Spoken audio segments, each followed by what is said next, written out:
এই দুনিয়া কিছুই না। রাতের বেলা যখন ঘুমাইতে যাই ভয় লাগে, ঘুমের মধ্যে কত মানুষ মরে গেল। আমিও যদি মরিয়া যাই, আমার ছেলে মেয়েরা বেলেট দিয়া জামা কাপড়গুলো কাইটা কাইটা রাখবে, আর বলবে, আমার বিবি বলবে, লাশটা বাইরে না ভাইয়ারা, ঘরে আর পাহারা দেওয়া যাবে না। কেউ বাঁশ কাটার জন্য দৌড়াবে তাড়াতাড়ি, এরে আর জমিনে রাখা যাবে না, কবরে দাফন কর,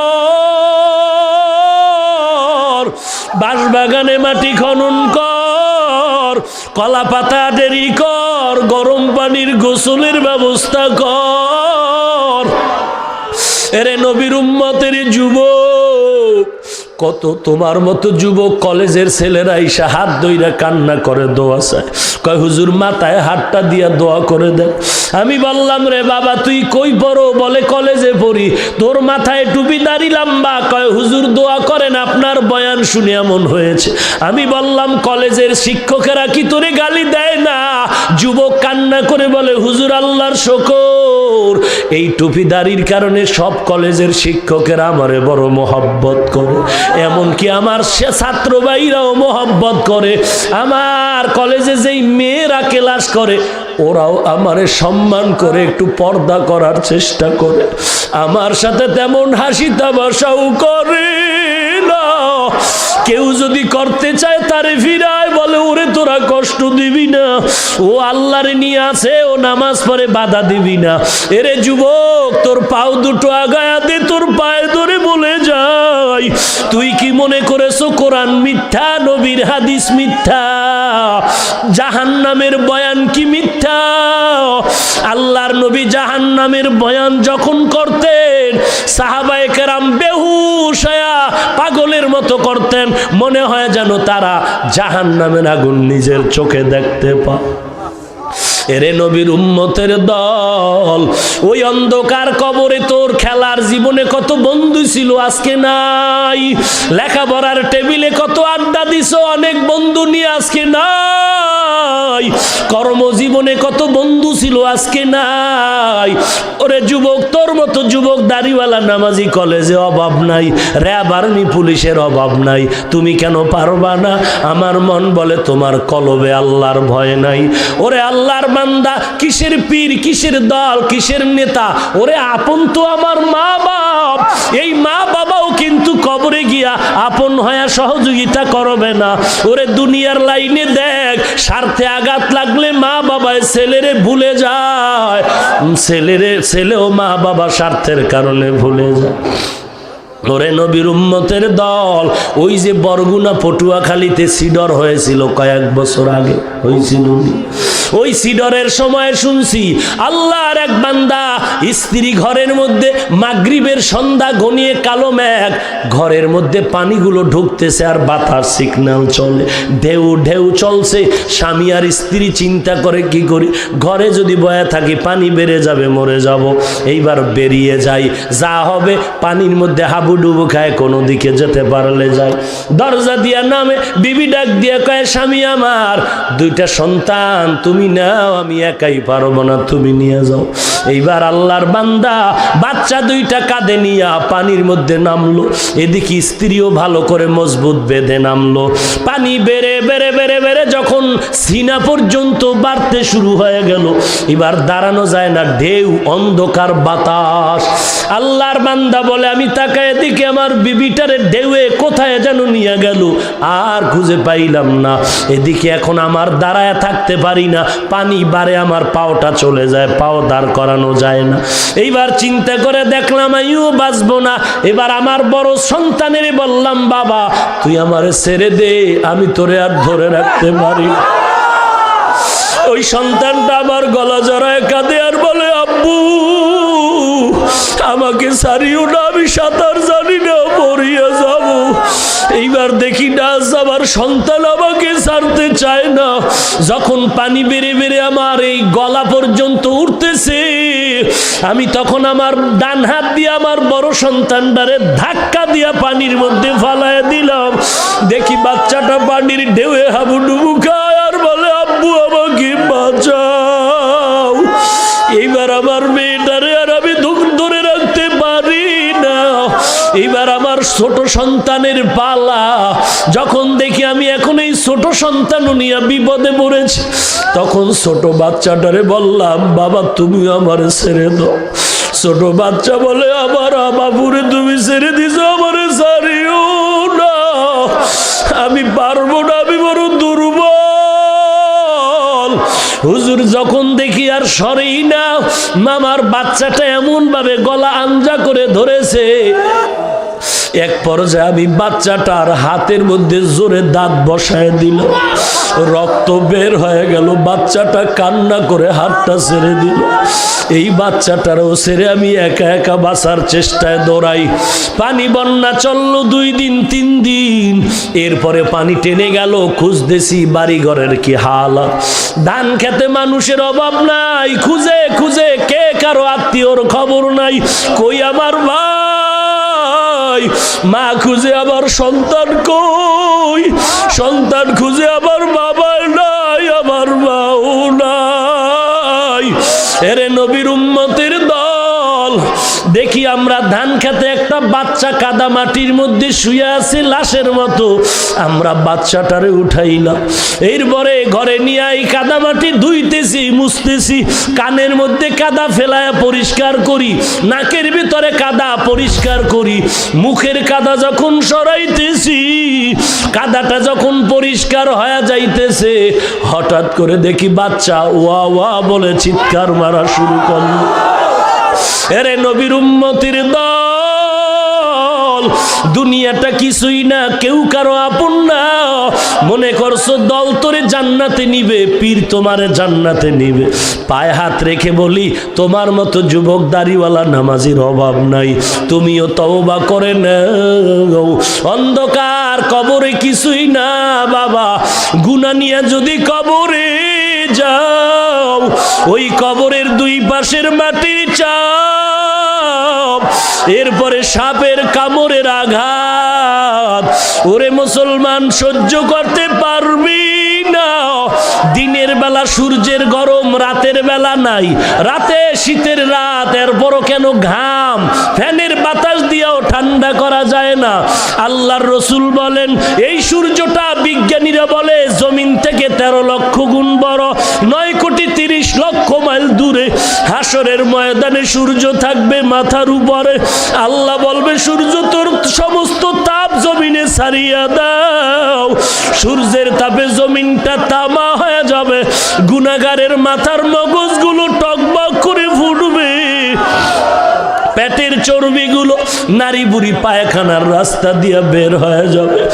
নবীরা পর্যন্ত নাফসি নাফসি বলে কান্না করতে থাকবে। এরে নবীর উম্মতের দল, আজকে সবাই মোনাজাত ধরে, তুইও মোনাজাত ধরলি, অথচ তোর ডানে বামে চোখের পানিওয়ালার অভাব নাই, আর তোমার চোখে পানি নাই।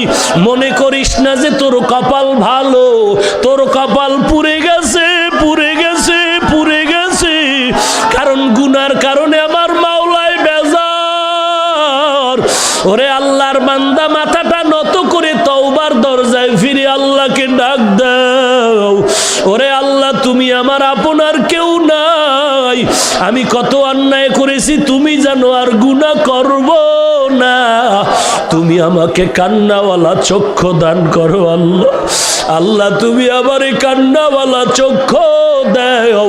যদি দেখো চোখে পানি না আসে, কান্নাওয়ালার কাছে হাতটা বাড়াইয়া দোয়া চাও, হাতটা বাড়ায় বলো, চোখের পানিওয়ালা ভাই, ওরে কান্নাওয়ালার দোয়া আল্লাহ খালি ফিরাইয়া দিবেন না, তুমি আমার জন্য একটু দোয়া করে দাও। আমার মতো খারাপ কেউ নাই। এই বয়ানটা সেদিন এক জায়গায় দিছি, মোনাজাতের পর এক যুবক আইসা কান্না করে, হুজুর আমি বহু অন্যায় করেছি, আমার নাজাতের কোনো পথ আছে নাকি? আমি বললাম, বাবা তুমি কি করো? বলে, আমি এক ইঞ্জিনিয়ারিং চাকরি করি। হুজুর আমি আমার মা বাবারে কষ্ট দিয়েছি, আমি আমার উস্তাদের কষ্ট দিয়েছি, আমি এলাকার কত মুরব্বীরে কত গালাগালি করেছি, আমার নাজাতের কোনো রাস্তা আছে কি না হুজুর? আমার মাথায় হাতটা দিয়ে দোয়া করিয়া যান। ওরে যুবক, পায়ে পায়ে ধরে বলি, জাহান্নামের আযাব সহ্য করতে পারবি? সূর্যের তাপ এখনই গরম সহ্য করা যায় না, আল্লাহর দরবারে কাঁদো। ওরে অনেকের মা নাই, অনেকের বাবাও নাই, অন্ধকার কবর থেকে দোয়ার জন্য অপেক্ষা করে রে সন্তান। ওই মা বাবার চেহারাটাও কি মনে পড়ে না? ওই মা বাবার জন্য কি মায়া হয় না রে যুবক? ওরে যুবক, পায়ে ধরে বলি আর দাড়ি কাটবি না, পায়ে ধরে বলছি নবীরে আর কাঁদাবি না, বেপরদায় চলিও না, মা বাবারে কষ্ট দিও না, আল্লাহওয়ালারে বন্ধু বানাও, কোরআন পড়ো, দেশের বিরুদ্ধে ষড়যন্ত্র করো না। অন্তর যদি তওবার জন্য রেডি হয়, কবরের কথা স্মরণ করে কাঁদো। কয়েকদিন আগে টেকনাফ রোহিঙ্গাদের তেরান দিয়া কয়েকদল যুবক বাড়িতে সিলেটে রওনা হয়ে গেল। রাতের বেলা নরসিংদী রাস্তায় যখন যায়, এমন এক অ্যাক্সিডেন্ট হলো, যুবকও নাই, গাড়িও নাই। পরের দিন সিলেটের জমিনে লাশের পার্শ্বে লাশ আর লাশ, কান্নার আওয়াজ, ময়দান জুড়ে কান্নার আওয়াজ। এরে নবীর উম্মতের দল, কয়দিন আর বাঁচবা? এমন কোন দিন নাই যুবকের মরণের খবর নাই। বাসের নিচে লাশ, গাড়ির নিচে লাশ, ঘুমের বিছানায় লাশ। তুই যে ঘুমের মধ্যে কানে গানের আওয়াজ দিয়া ঘুমাও, একটু কি তোর ভয় নাই? ওরে গান শুনতে শুনতে তুই ঘুমাইলি রে যুবক। পায়ে ধরে বলছি, আল্লাহর ভয় অন্তরে ঢুকাও, জাহান্নামের ভয় অন্তরে ঢুকায় তওবা করো, আল্লাহর দরবারে দিলটা খুলে কান্না করো, মালিক তুমি মাফ না করলে এই ময়দান থেকে যাব না। আয় আল্লাহ, তুমি মাফ করে দাও। আল্লাহর দরবারে আমার জন্য দোয়া করো, আমিও দোয়া করি। আল্লাহ যেন আমাদের সবাইকে খাঁটি তওবা করার তৌফিক দান করেন।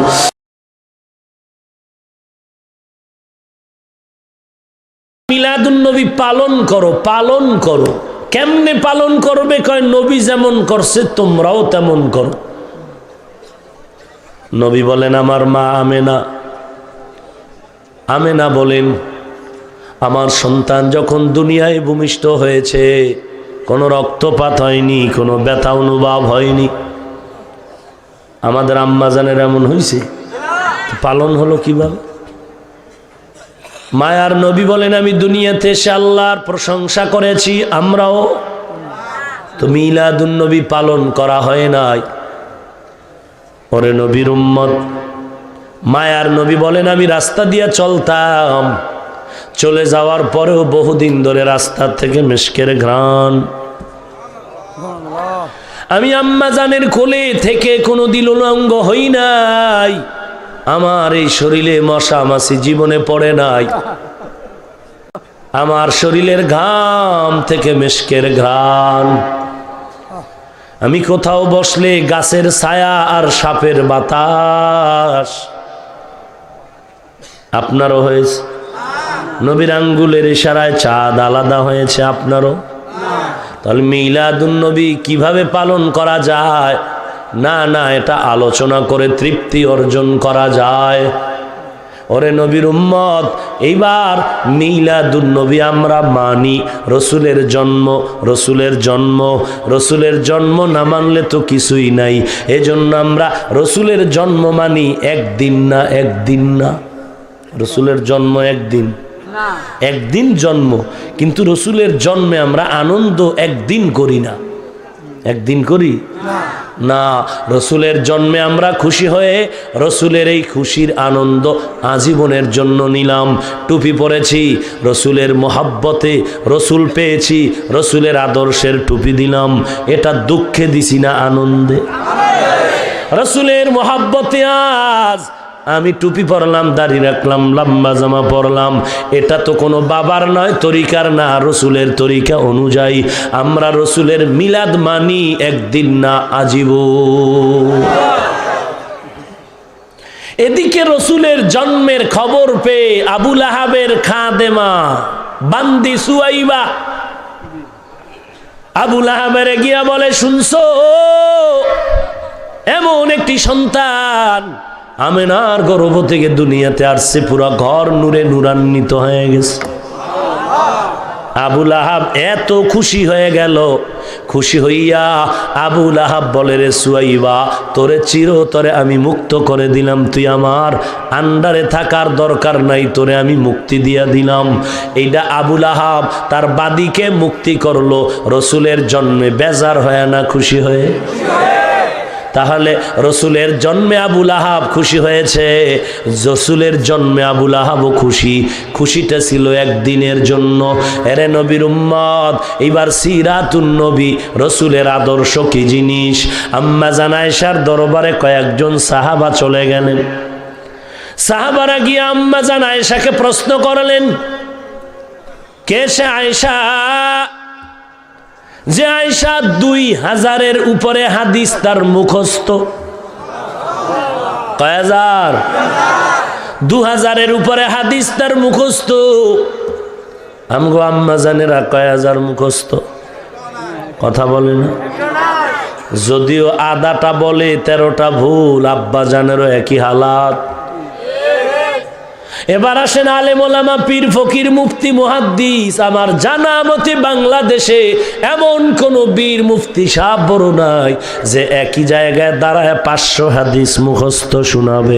আমার কথা হলো, যেই আল্লাহর বান্দা 500 হাদিস দাঁড়ায় মুখস্থ শোনাতে পারবে না, সেই বান্দা কেমনে আহলে হাদিস হয়ে যায়?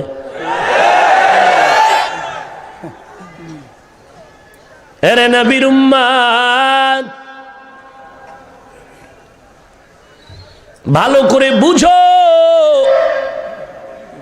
রাহমাতুল লিল আলামিনের আদর্শ জানার জন্য আম্মা জান আয়েশার দরবারে গেলেন। 2000-এর উপরে হাদিস তার মুখস্থ।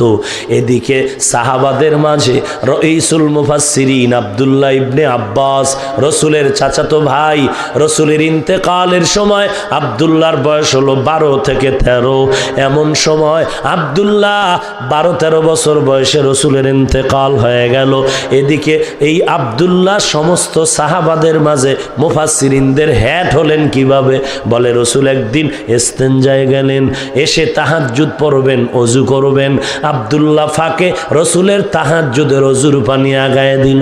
আল্লাহর নবী এসে বলেন, ওযুর পানি কে দিল? বলে, আপনার ভাই আব্দুল্লাহ দিয়েছে। আমার নবী অন্তর ভরে দোয়া করলেন, ও মালিক, আব্দুল্লাহরে তুমি এলেমের মারকাজ বানায় দাও, তুমি এলেম সিনায় দিয়া দাও, এলেমের মারকাজ ওর সিনাটারে বানায় দাও। নবীর দোয়া কবুল হয়ে গেল।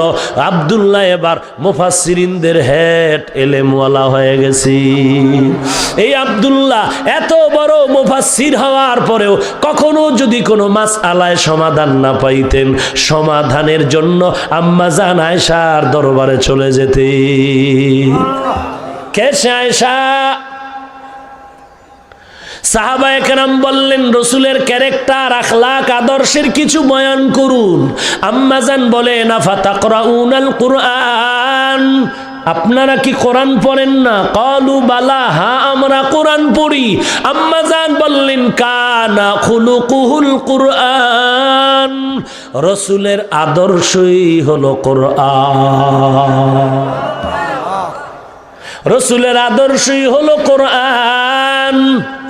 কোরআনের আদর্শ নামাজ, রোজা, হজ, যাকাত।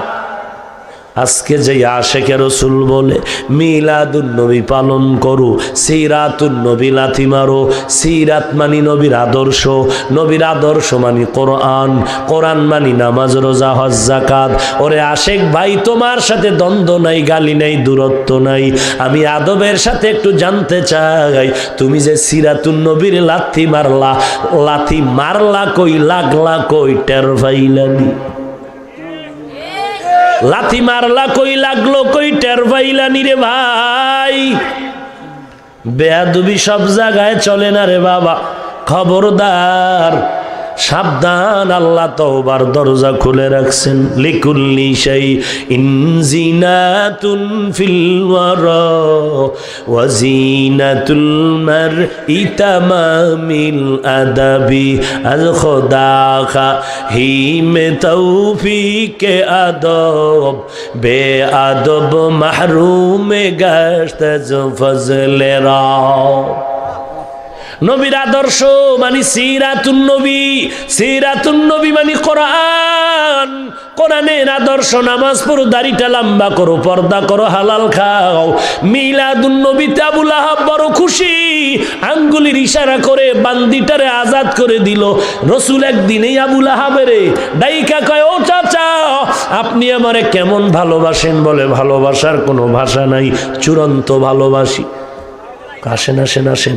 এবার আবু লাহাবের নিয়ে পাহাড়ের চূড়ায় উঠলেন। এইবার পাহাড়ের পাদদেশে গিয়া নবী বলেন, চাচা আমার কথা কেমন মজবুত মনে করেন? বলে কঠিন।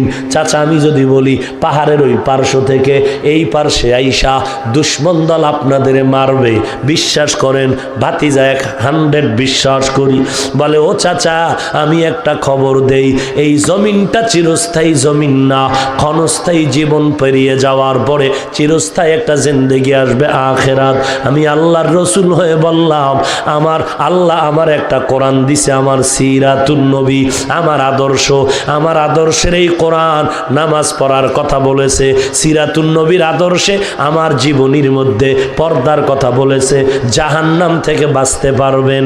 এই কথাটা যখন বলল, যে আবু লাহাব নবীর মিলাদে খুশি হইয়া বান্দিটারে আজাদ করে দিল, সেই আবু লাহাবের কাছে যখন সিরাতের বয়ান গেল, নবীর আদর্শের বয়ান গেল, আবু লাহাব এমনিই তো লাহাব মানে অগ্নিশিখা। লাহাব, আবু লাহাবের চেহারা ছিল আগুনের মতো লাল। এ নবী যখন সিরাতের কথা কইছে আরো গরম হয়ে গেছে। গরম হয়ে ধমক দিয়া বলে, ইয়া মুহাম্মদ তাব্বান লাকা, ইয়া মুহাম্মদ ধ্বংস হয়ে যাক তোর সারাটা দিন, হে মুহাম্মদ। লিহাযা জামাতানা, এজন্যই কি ডেকেছ? ধ্বংস হয়ে যা। যে আবু লাহাব আমার নবীর মিলাদে খুশি, ওই আবু লাহাব সিরাতুন নবীর বেলায় ধমক দিয়া নবীর গালি দেয়।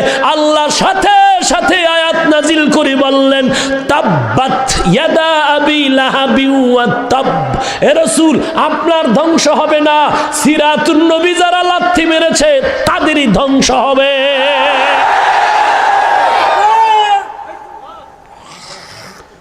রাসূল আপনার জন্য আবু লাহাব বদদুয়া করেছে, অথচ আবু লাহাব আপনার জন্য পাগল হইয়া মিলাদুন নবীর খুশি আনন্দ করে আপনার মহব্বতে বান্দি আজাদ করে দিল। যখন সিরতের গান শুনলো, এখন আপনারে বরদোয়া দেয়, তোরে মানি ঠিক আছে, তবে তোর আদর্শের দাড়ি রাখতে পারুম না, তোমাকে মহব্বত করি বাট তোমার আদর্শের টুপি পরতে পারবো না, তোমাকে মায়া করি ঠিক আছে, তোমার মিলাদে আমি খুশি, তবে তোমার আদর্শের পর্দা করা যাবে না। আল্লাহ পাক আয়াত নাজিল করে বলেন, আবু লাহাব ধ্বংস, মা আগনা আনহু মালুহু ওয়া মা কাসাব, ওর মাল সন্তান কেউ ওরে বাঁচাতে পারবে না। সাইয়াসলা নারান যাতা লাহাব, এই লাহাব অগ্নিশিখা আগুনের মধ্যে নিমজ্জিত হয়ে যাবে। আল্লাহ আয়াত নাজিল করে দিলেন, ওরে নবীর উম্মতের দল, আবু লাহাব মিলাদুন নবীতে খুশি হলো একদিন, আঙ্গুলের ইশারায় আজাদ করে দিল বান্দি, জিব্বা দিয়া আওয়াজ দিল। ওরে নবীর উম্মত সিরাতুন নবীর আদর্শ মানতে গিয়া দিল গালি। ওরে নবীর উম্মতের দল, আমরা যারা টুপি পরি, দাড়ি পরি, আমরা যারা রসুলের আদর্শ মানি, আমরা রসুলের মিলাদে খুশি হইয়া আমরা দাড়ি রেখেছি, টুপি পরি, পাগড়ি পরি, আমাদের রসুলের আদর্শ মিলাদের বহির প্রকাশ মরণ পর্যন্ত। আর যারা শুধু বছরে বছরে নবীর মিলাদে খুশি উদযাপন করবে, আর বাকি টাইম রসুলের আদর্শের টুপি নাই, দাড়ি নাই, নামাজ নাই, মনটা জানি কেমন কেমন সন্দেহ লাগতেছে। তোমাদের মাঝে আবু লাহাবের মাঝে ব্যবধান আছে কিনা? हकीकत से तू दुनिया खबर है दुनिया की नुमाइश पर नजर है नमी गुयम के आज दुनिया जुदा बस बहार कारे के बाशी বা খুদাবাস। এতক্ষণ আলোচনায় কি বুঝলেন? আমি মিলাদুন নবীর বিরুদ্ধে বলেছি, সিরাতুন নবীর বিরুদ্ধে বলেছি, আমি কাউকে কাফের বলে গালি দিয়েছি। আল্লাহ আপনি হেদায়াত দান করুন। এবার আসেন ঈদ, ঈদ ঈদ, সকল ঈদের বড় ঈদ, ঈদ মিলাদুন নবী। এবার ঈদ কোথার থেকে আসলো? ইসলামের যত কিতাবাদি, ইতিহাসের কিতাবাদি, রসুলের লক্ষ লক্ষ লক্ষ লক্ষ হাদিস, কোরআনের হাজারো তাফসির, সব ঘেটে ঘেটে ঘেটে ঘেটে পাওয়া গেল আল্লাহ নবীকে বলেন, আপনার উম্মতের আমি আল্লাহ আনন্দ করার জন্য দুইটা বাৎসরিক ঈদ দান করেছি। কয়টা? কয়টা বাৎসরিক? কি এরা কয় জুমার দিনও তো ঈদ। জুমাটাও কি এটা বাৎসরিক না এটা সাপ্তাহিক? সাপ্তাহিক হোক, বাৎসরিক ঈদ হাদিস দ্বারা প্রমাণিত। কয়টা? দুইটা ঈদ, ঈদুল ফিতর, ঈদুল আজহা। ঈদুল ফিতর, ঈদুল আজহা বাৎসরিক ঈদ আল্লাহ নবীরে বলায় দিলেন দুইটা। আর একটা ঈদের কথা, বাৎসরিক আর কোনো ঈদ নাই। যদি নবীর জন্ম মোবারকে এরকম ঈদ আর খুশি পালন করা হয়, তাহলে এই রকম কত নবীর আশেক এই জমিনে আছে। ঈসা নবীর আশেক, মুসা নবীর আশেক, ইব্রাহিম নবীর আশেক, এরকম কোনো না কোনো নবীর জন্ম 365 দিনের কোনো না কোনো দিন একজন কত নবীর জন্ম, আবার কত নবীর ইন্তেকাল। এক দলে করবে শোক দিবস, এক দলে করবে আনন্দ দিবস, জন্ম দিবস। এই রকম ইসলাম যদি রাস্তা খুলে দিত, তাহলে এমন ফিডাফিডি রক্তক্ষয়ী সংঘর্ষ হতো। এই সংঘর্ষ সামাল দেওয়ার শক্তি দুনিয়ায় কারো হতো না। এজন্য এই সংঘর্ষ থেকে বাঁচাবার জন্য ইসলাম কোনো দিবস পালন করার অনুমতি দেয় না।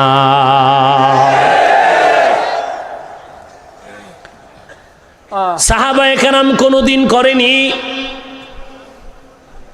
এইবার দেখবো মিলাদুন নবীতে আমার নবী কি করেছেন। সহিহ মুসলিম শরীফের হাদিসের কিতাব, ওই হাদিসে আল্লাহর নবী বলেন, আমি প্রতি সোমবার একটা রোজা রাখি।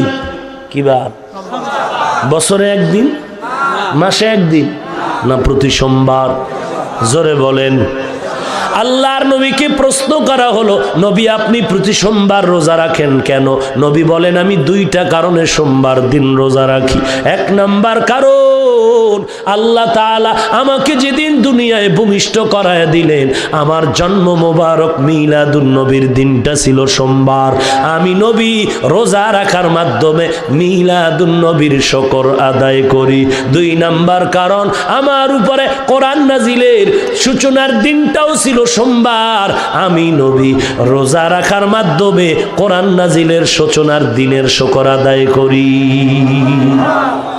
রাসূলের জিন্দা মুজিজা কোরআন, এই কোরআন আমরা পেয়েছি, আনন্দ না? আনন্দেই যদি দিবস পালন হয়, তাহলে রসুলের মিলাদে হবে এক দিবস। রসুলের জীবনের আনন্দের দিবস কোরআন নাজিলের দিবস, সেদিনের পালন হবে আর এক দিবস। রসুলের আনন্দের আর এক দিবস মেরাজের দিবস, সেদিন পালন হবে আর এক দিবস। এই দিবস দিবস করতে করতে এক পর্যায়ে দ্বিমুখী সংঘর্ষ, রক্তপাত সংঘর্ষ হবে। ইসলাম সংঘর্ষ বন্ধ করার জন্য দিবস পালন করার অনুমতি দেয়নি।